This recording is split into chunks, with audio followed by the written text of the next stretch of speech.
Selamat datang di TDO Empire.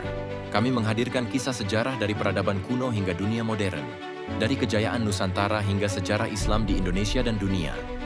Temukan fakta-fakta menarik dan misteri masa lalu dalam setiap video kami. Dalam catatan langit dan sejarah bumi Jawa, terdapat nama yang harum mewangi hingga kini. Seorang penyebar Islam yang tak hanya bijak dalam ilmu, namun juga arif dalam menyentuh jiwa.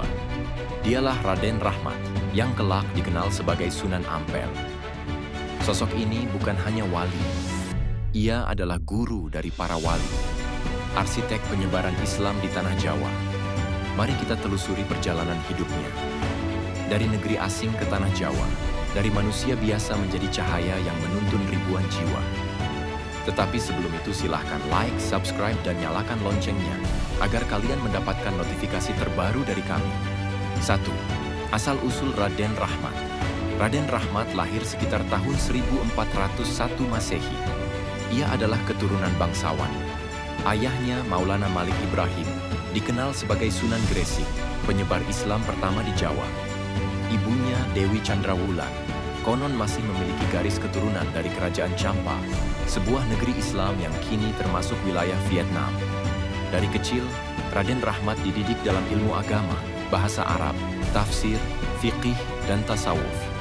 Ia tumbuh dalam suasana penuh keilmuan. Namun yang paling membentuknya bukan hanya ilmu, tapi misi besar yang telah menanti. Membawa cahaya Islam ke bumi yang masih gelap oleh kebodohan dan syirik. 2. Perjalanan ke Tanah Jawa. Setelah menimba ilmu di Mekah dan Champa, Raden Rahmat berlayar ke Tanah Jawa. Ia datang bukan sebagai penakluk, tapi sebagai penuntun. Tahun 1440, ia mendarat di Tuban, lalu menuju Gresik dan Surabaya. Saat itu Jawa masih di bawah bayang-bayang Majapahit, dengan kepercayaan Hindu-Buddha yang kuat. Tapi Raden Rahmat tidak gentar. Ia tahu, perubahan tidak datang dari kekerasan, melainkan dari hati yang disentuh. Ia kemudian menetap di sebuah desa bernama Ampel Denta. Di sanalah awal dari semuanya dimulai. 3. Pesantren Ampel Denta. Di Ampel Denta, Raden Rahmat mendirikan pesantren. Bukan sekadar tempat belajar, tapi pusat peradaban. Disinilah lahir murid-murid yang kelak menjadi Wali Songo, Sunan Bonang, Sunan Derajat, bahkan Sunan Giri. Ia tidak hanya mengajarkan ilmu agama, tapi juga etika sosial, kepemimpinan, strategi dakwah, dan toleransi budaya. Pesantren ini menjadi magnet. Orang-orang datang dari seluruh penjuru untuk belajar. Bahkan bangsawan Majapahit pun tertarik pada ajaran damainya. 4. Dakwah tanpa konflik. Raden Rahmat paham, masyarakat Jawa sangat mencintai budaya. Maka ia tidak menghapus budaya itu, tapi mengisinya dengan nilai-nilai Islam. Wayang, gamelan, seni ukir, semua dimanfaatkan untuk menyampaikan pesan ketauhidan. Ia memperkenalkan prinsip dakwah yang santun. Tidak menghakimi, tapi merangkul. Tidak mengutuk, tapi mengajak. Ia mencetuskan semboyan moh limo, moh mabuk, moh madon, moh main, moh madat, moh maling. Sederhana, tapi dalam. Dengan cara ini, banyak masyarakat beralih pada Islam dengan kesadaran penuh. 5. Peran politik dan strategi. Sunan Ampel tidak menutup mata terhadap kekuasaan. Ia paham bahwa perubahan besar butuh kekuatan politik. Ia menjalin hubungan baik dengan para bangsawan, termasuk keluarga Majapahit. Bahkan salah satu muridnya, Raden Patah, adalah keturunan langsung Raja Majapahit. Atas bimbingannya, Raden Patah mendirikan Kesultanan Demak, kerajaan Islam pertama di Jawa. Dari belakang layar, Sunan Ampel menjadi penasihat spiritual dan politik. Ia menjaga agar Islam tetap tumbuh tanpa pertumpahan darah. 6. Karomah Sunan Ampel.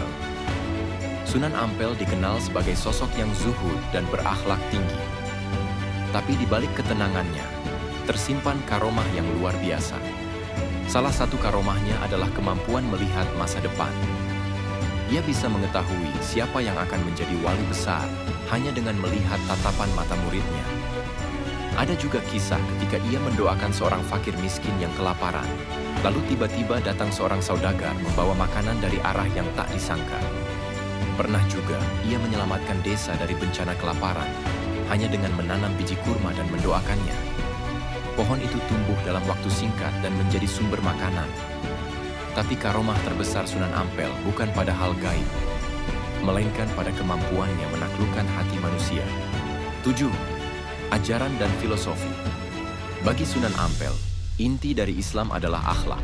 Syalat, puasa, zakat, semua harus melahirkan perilaku baik. Ia menekankan pentingnya menjaga lisan, menahan amarah, dan menyebarkan kebaikan. Dalam setiap ceramahnya, ia mengajarkan tentang kasih sayang dan kesabaran. Ia berkata, "Jadilah seperti air." Ia menyesuaikan bentuk wadahnya, tapi tak pernah kehilangan jati dirinya. Prinsip itu melekat dalam para muridnya, yang kelak menyebarkan Islam ke seluruh penjuru Nusantara. 8. Wafatnya Sang Wali. Pada tahun 1481, Sunan Ampel wafat di Surabaya. Kepergiannya menyisakan duka mendalam, namun jasadnya mungkin telah dikubur. Tapi ajarannya hidup dalam setiap masjid, pesantren, dan hati umat Islam di Indonesia. Makamnya di Ampel, Surabaya, kini menjadi tempat ziarah yang tak pernah sepi. Di sanalah ribuan orang datang, bukan sekadar mendoakan, tapi juga mengambil hikmah dari hidup seorang manusia mulia. 9. Warisan abadi. Sunan Ampel bukan hanya tokoh sejarah, ia adalah cahaya peradaban. Lewat tangan dan lisannya, Islam tumbuh subur di bumi Jawa. Ia tak menaklukkan dengan pedang, tapi dengan ilmu dan cinta. Dan karena beliaulah lahir para wali besar. Karena beliaulah Indonesia menjadi negara muslim terbesar di dunia. Itulah kisah agung Sunan Ampel. Sosok yang lembut tapi tegas, diam tapi dahsyat. Jika kisah ini menyentuh hati kamu, bantu kami sebarkan dengan menekan tombol like, subscribe, dan nyalakan loncengnya agar kalian mendapatkan notifikasi terbaru dari kami. Tulis di kolom komentar, ajaran atau kisah karomah mana yang paling menyentuh menurutmu?